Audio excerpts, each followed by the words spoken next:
Assalamualaikum warahmatullahi wabarakatuh. Di video kali ini akan membahas kedudukan dan fungsi bahasa Indonesia. Bahasa Indonesia mempunyai kedudukan yang sangat penting, seperti yang tercantum pada Ikrar Ketiga Sumpah Pemuda 1928 yang berbunyi, "Kami putra dan putri Indonesia, menjunjung bahasa persatuan, bahasa Indonesia." Ini berarti bahwa bahasa Indonesia berkedudukan sebagai bahasa nasional. Kedudukannya berada di atas bahasa-bahasa daerah. Bahasa Indonesia juga berkedudukan sebagai bahasa negara. Hal ini tercantum dalam Undang-Undang Dasar 1945, tercantum pasal khusus bab 15 pasal 36. Jadi dapat disimpulkan jika kedudukan bahasa Indonesia adalah sebagai bahasa nasional dan bahasa negara. Kedudukan bahasa Indonesia sebagai bahasa nasional memiliki fungsi diantaranya. Poin pertama, bahasa Indonesia sebagai lambang kebanggaan nasional. Bahasa Indonesia sebagai lambang kebanggaan nasional memiliki fungsi mencerminkan nilai-nilai sosial budaya.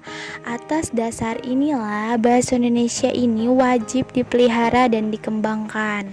Poin kedua, bahasa Indonesia sebagai lambang identitas nasional. Indonesia terdiri atas berbagai suku bangsa, budaya, dan bahasa yang berbeda-beda. Dalam pelaksanaan fungsi inilah bahasa Indonesia harus memiliki identitasnya tersendiri dan membedakannya dengan bahasa lain. Poin ketiga, bahasa Indonesia sebagai alat pemersatu berbagai suku bangsa. Bahasa Indonesia sebagai alat pemersatu suku, budaya, dan bahasa. Maksudnya dari itu, bahasa Indonesia memungkinkan keserasian di antara suku-suku, budaya, dan bahasa di Nusantara tanpa harus menghilangkan identitas kesukuan dan kesetiaan kepada nilai-nilai sosial budaya serta latar belakang bahasa daerah yang bersangkutan. 4. Bahasa Indonesia sebagai alat perhubungan antar daerah dan antar budaya. Diperlukan sebuah bahasa yang dapat dipakai oleh suku-suku bangsa yang berbeda bahasanya, sehingga mereka dapat berhubungan, yaitu bahasa Indonesia. Sedangkan kedudukan bahasa Indonesia sebagai bahasa negara memiliki fungsi di antaranya. 1.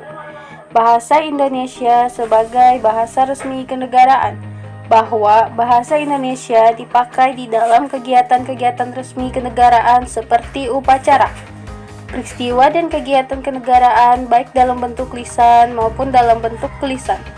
Salah satu kegiatan tersebut adalah penulisan dokumen dan putusan-putusan serta surat-surat yang dikeluarkan oleh pemerintah dan badan-badan kenegaraan lainnya seperti pidato-pidato kenegaraan.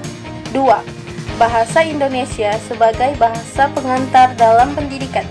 Dunia pendidikan di sebuah negara memerlukan bahasa yang seragam sehingga kelangsungan pendidikan tidak terganggu. Peserta didik dari tempat yang berbeda dapat saling berhubungan. Bahasa Indonesia merupakan satu-satunya bahasa yang dapat memenuhi kebutuhan akan bahasa yang seragam dan pendidikan Indonesia. Fungsi bahasa Indonesia sebagai bahasa pengantar di dalam dunia pendidikan harus dimulai dari tingkat kanak-kanak sampai ke perguruan tinggi di seluruh Indonesia. Poin ketiga, bahasa Indonesia sebagai alat perhubungan pada tingkat nasional. Dalam hal ini, bahasa Indonesia dipakai bukan saja sebagai alat komunikasi timbal balik antara pemerintah dan masyarakat luas, dan bukan saja sebagai alat perhubungan antar daerah dan antar suku, melainkan juga sebagai alat perhubungan di dalam masyarakat yang sama.